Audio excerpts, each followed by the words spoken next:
The Royal Indonesia TV Online Group.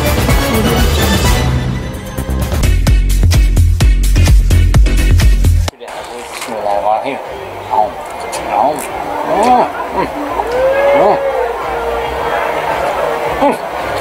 Memang betul-betul juga enak nih. Beda sama mie yang lain. Sedap memang, betul-betul mie sedap. Jadi memang enak. Ini nggak ada lagi udah. Mie sedap ini memang pilihan. Seperti ini.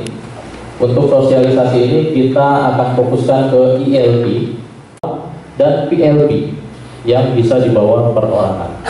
Nah, cara menyampaikannya gimana?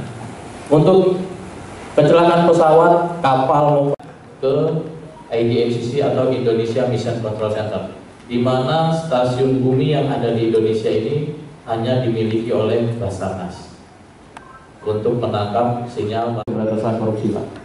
Kalau di kami ini KPK ini artinya kecelakaan dengan penanganan khusus. Apa saja KPK itu? Contoh, kecelakaan kereta api, kemudian kecelakaan kendaraan berat, kemudian kecelakaan beruntun di jalan tol, itu masuk ke dalam kategori KPK. Itu kami lembaga pemerintah dapat menghubungi kami langsung. Bapak bisa menghubungi call center Basarnas atau bantuan SAR bisa menghubungi 115. Nah, kemudian dari jaring ini juga, jadi seperti ini Pak jaringnya, jaring penyampaian informasinya. Next. Nanti kalau ada yang mau ditanyakan di akhir sesi ada sesi tanya jawab. Tingkatkan kesiapsiagaan dalam pelayanan Badan Nasional Pencarian dan Pertolongan Basarnas. Adakan sosialisasi sistem deteksi dini dalam pelayaran dan penerbangan. Surabaya. The Royal Indonesia TV, Badan Nasional Pencarian dan Pertolongan Basarnas tingkatkan quick response. Sosialisasikan deteksi dini dengan menggunakan alat personal lokator beacon PLB dipadu dengan direction finder.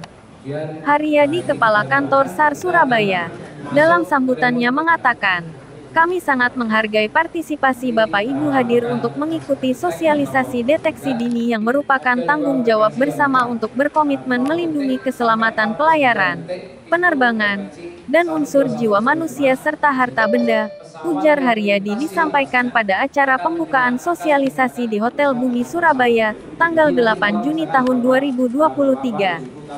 Sementara itu di tempat yang sama, Direktur Sistem Komunikasi Basarnas, Brigadir Jenderal TNI Wijang Pranjoto dalam sambutannya mengatakan, kegiatan ini memberikan gambaran tentang peralatan sistem deteksi dini Basarnas yang dapat mendeteksi sinyal mara bahaya dari radio beacon yang memancarkan sinyal pada frekuensi 406 MHz.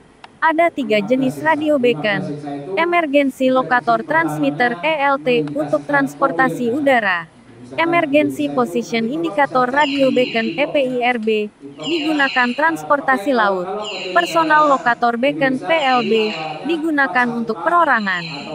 Jelas Wijang.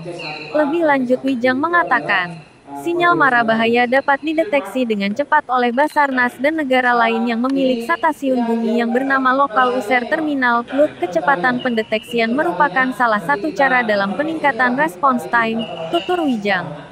Pada kesempatan ini pula Wijang menghimbau kepada semua komponen yang memiliki aktivitas dengan resiko tinggi untuk menggunakan radio beacon seperti ELT, EPIRB, atau PLB. Dengan meregretasikan radio beacon pada Basarnas, Gatis telah berkontribusi dalam peningkatan response time Basarnas dan bisa berdampak meningkatnya jumlah korban yang diselamatkan saat terjadi kecelakaan, pungkas Wijang. Sosialisasi tidak hanya diberikan secara materi, juga demonstrasi langsung terkait aktivasi dan pencarian beacon dari tim kantor SAR Surabaya. Berikut laporan wartawan Royal TV dari Surabaya Cok Santoso.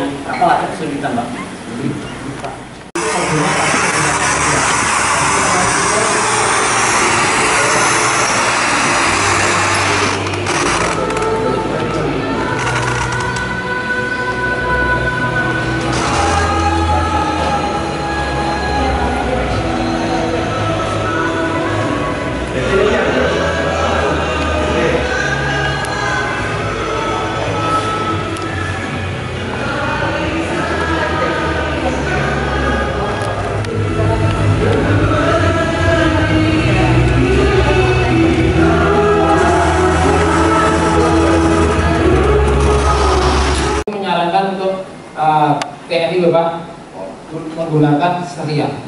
Jadi Bapak tidak bisa, kapal Bapak, pesawat Bapak tidak bisa dilacak kalau serial. Yang bisa melacak adalah nanti petugas siaganya, dia akan sering tahu. Nanti di urutannya akan ketahuan. Tapi kalau Bapak menggunakan MMSI, ya bisa dilacak. Untuk kegiatan kali ini adalah banyaknya minat dari pemilik kapal maupun pengguna radio beacon untuk registrasi ke Basarnas. Karena fungsinya apabila mereka sudah meregistrasikan di kami, ini akan mempercepat respon time kami untuk melakukan pencarian maupun pertolongan apabila mereka dalam keadaan kondisi membahayakan maupun dalam keadaan kecelakaan. Nah, kami juga sampaikan di sini kepada rekan-rekan maupun pemilik kapal ataupun pesawat yang menggunakan radio beacon bahwa registrasi di Basarnas itu tidak dipungut biaya dan bebas biaya. Ini mengenai MSI kode left.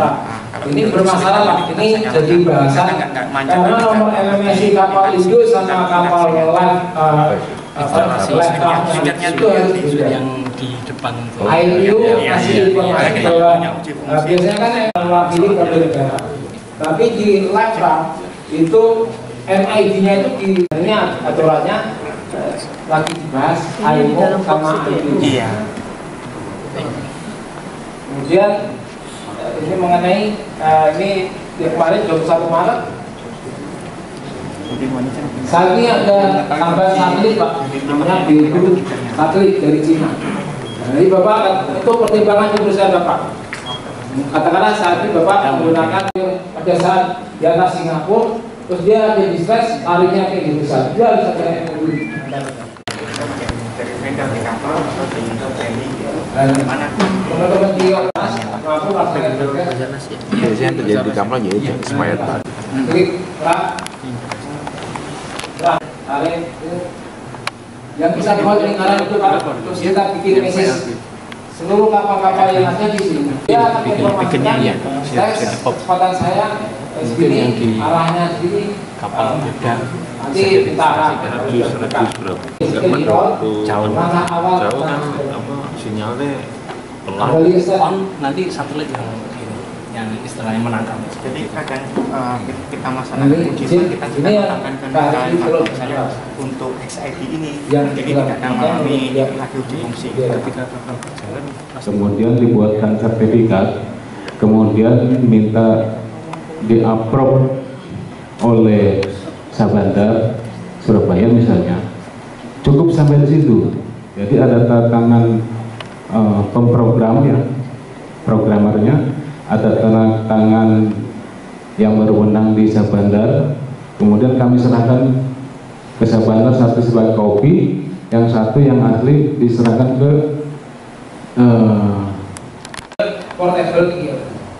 Pada saat inspektor aviasinya ngecek kodenya tidak sama, ada temuan Pak itu Pak. Pesawat juga pertanyaan untuk KSU Tanjung Perak. Yang pertama terkait dengan kejadian kebakaran yang diakibatkan oleh muatan di atas kapal itu. Baik. Jadi secara prosedur sebelum muatan itu naik ke atas kapal, memang harus dilakukan